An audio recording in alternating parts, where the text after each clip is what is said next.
Mega mega love shout out, magandang araw po sa ating lahat, lalong-lalo na po sa ating mga manunood sa sulok ng mundo. Magandang umaga, tanghalit, magandang gabi po sa ating lahat. At sana po ay nasa mabuti kayong kalagayan. Ito si Kapitan Anihay, so kapitan na walang barangay pero maraming tanod na nakabantay. So ngayon guys, magbibigay tayo ng reaction, opinion at point of view dito po sa mga mainit na balitaktakan about dito sa hindi pagsama ni Beyonce sa Korea. So ito nga guys, dahil sa pag-live ni Kalinga Prab na yun nga, hindi nakasama si Beyonce kasi may sakit.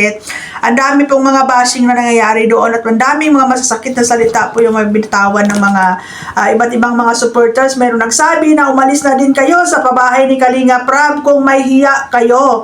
No? May nagsabi pa, dapat ibalik yung bahay, mahiya naman kayo. May isa pa nagsabi, mayaman na sila, hindi na kailangan sa Kalingap. At ang pinaka-worst na nabasa kong comment doon, ang sabi niya, kung totoo na may sakit, sana nga totoo na may sakit. Kasi kung hindi naman totoo, sana magkasakit na ng tuluyan. My goodness, no? Itong mga comment na to, galing ito doon sa reaction video ni Sis Bopil. Ngayon, kasi ang reaction ni Sis Bopil doon, medyo siya din yung sasabi na parang may negative na dating yung kanyang reaction, no? Pero nagtataka ako, doon sa live ni Sir July Paunil, ang sabi niya, a day before ng flight ng Korea, meron na siyang hawak na nagpapatunay na si Beyonce talaga ay dinala sa hospital. A day before. So bakit kahapon ang dami pang mga negative na reaction about kay Beyonce? Kasi hindi ako maniniwala na kung may hawak si July Paunil na nagpapatunay na si Beyonce talaga ay dinala sa hospital, hindi pwedeng hindi mapag-usapan sa GC yan. At kung talagang gusto nilang wag iba si Beyonce, gaya ng panawagan nila na wag iba si Beyonce, dapat doon pala sa mga GC nila sinabi na nila wag kayong mag-reaction ng negatibo laban kay Beyonce. Pero bakit yung ibang reaction nila doon parang nag-i-invite pa ng pagdududa at bashing, no? So doon po nangyayari, tingnan ninyo yung mga comment section kung gaano kasakit sa pamilya Batalero yon. Na parang feeling nila dahil natulungan sila ng Kalingap, kulang na lang pati kaluluwa nila ay nakasangla doon sa Kalingap. No? So, ayun, hindi ko pa narinig, pero parang narinig ko doon sa ibang mga content na nagpaalam na ang pamilya Batalero sa Kalingap. No? Dahil sa totoo lang guys, hindi na po talaga maganda yung mga binabato na salita sa pamilya Batalero. Alalahanin ninyo, hindi po nagmamakaawa ang pamilya Batalero para tulungan. Sila po ay in-scout para matulungan. At hindi po natin madidinay na habang tinutulungan ang pamilya Batalero at si Beyonce, ang laki po ng pakinabang ng Kalingap community. Hindi lang si Rab bilang manager, kundi lahat po ng mga dyan sa loob ng Kalingap na kinabang dyan kay Beyonce. At nung itinayo ang love team, dyan po talaga pumaldo lahat-lahat sa Kalingap. Kaya nung live ni Red Sen kagabi, sino yung hindi nakapanood, papanoorin ninyo. Hindi na ako nagulat. No, kasi sa totoo lang, may mga alam na po ako dyan, may mga nag-fed na sa akin, may mga hawak na po ako mga patunay dyan, na talagang merong mga kababalaghan na nangyayari dyan about sa kapirahan ng mga sponsors. No? Kaya isa yan sa mga rason kung bakit hindi mabitaw-bitawan ang love team, at sa love team sila nakafocus instead sa charity, kasi dyan po ang easy money. No? Diyan sa mga sponsors, I'm not against sa pagbigay ninyo kasi pera yun dyan. Pero sana man lang doon sa mga binibigay ninyo ay nakakarating po talaga doon sa mga dapat ninyong pagbigyan. Ang nangyayari kasi dyan, ang daming salaan na pinagdadaanan. Aside sa maraming salaan na pinagdadaanan, may mga taxes pa na kinukuha dyan. Pagdaan kay Pedro, dadaan kay Juan, dadaan kay Jose, hanggang sa magkano na lang yung makarating. No? Alam niyo kung ang mga antay lang yung naglalabas ng kanyang issue, pwede nyo sabihin gawa-gawa lang yan or fake news na yan. Pero ang masakit, mismo mga kasamahan nyo dyan sa loob ng community, mismo yung mga involved dyan sa mga kaperahan na yan, ang nagsasalita laban sa inyo. No? Kaya guys, tingnan ninyo, kung naalala ninyo ang dati kong mga reaction, sabi ko, dyan sa mga kumakapit-kapit din, bumubuntot-buntot dyan, karalaki yung tao, lalaki ng katawan ninyo, pero umaasa ka sa sponsor. No wonder na yung mga dating mahihirap na walang-wala pumasok sa Kalingap ngayon hayahayang buhay. Yung mga dating nakamotor ngayon di kotse na, no wonder.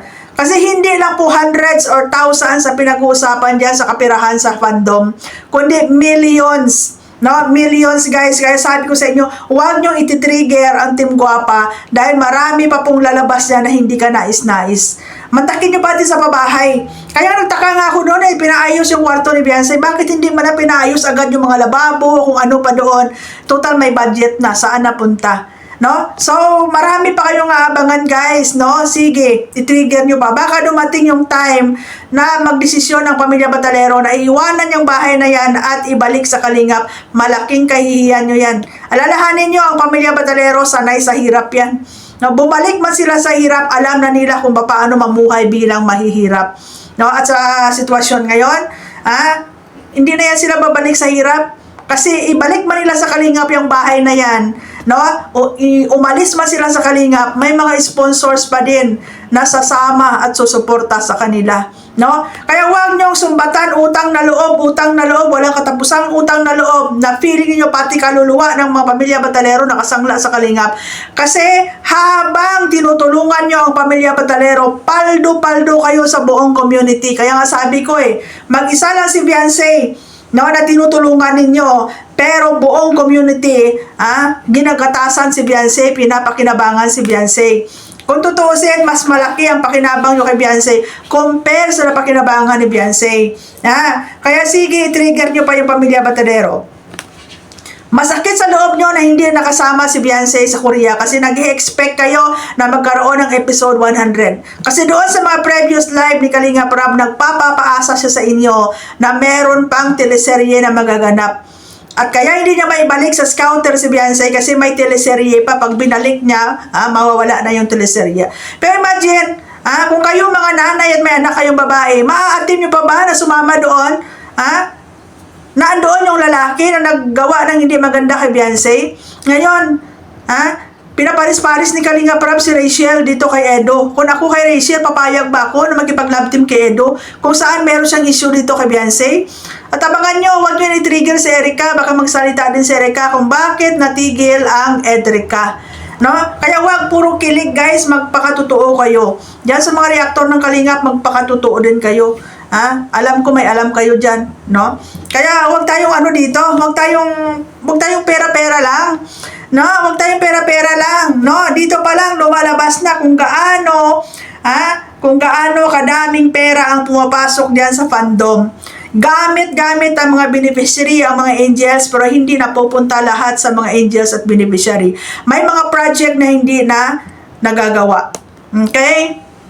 So marami pa pong mabubulgar dyan, no? Sa mga hindi pa nakapanood ng vlog ni Redsane, ng live niya kagabi, manood kayo guys. Ako din ako nagulat, no? So, ayan, no? Kaya mas maganda nga naman ang fandom compare mo sa charity kasi dito sa fandom, easy money, no? Wala kayong guys, wala kayong awa sa bata, no? Hindi kayo nag-iisip na kung may sakit si Beyonce or what, no? Basta iniisip nyo lang sayang yung serye. No, sayang sayang yung kilig-kilig na mangyayari sana sa Korea. Pero hindi iniisip.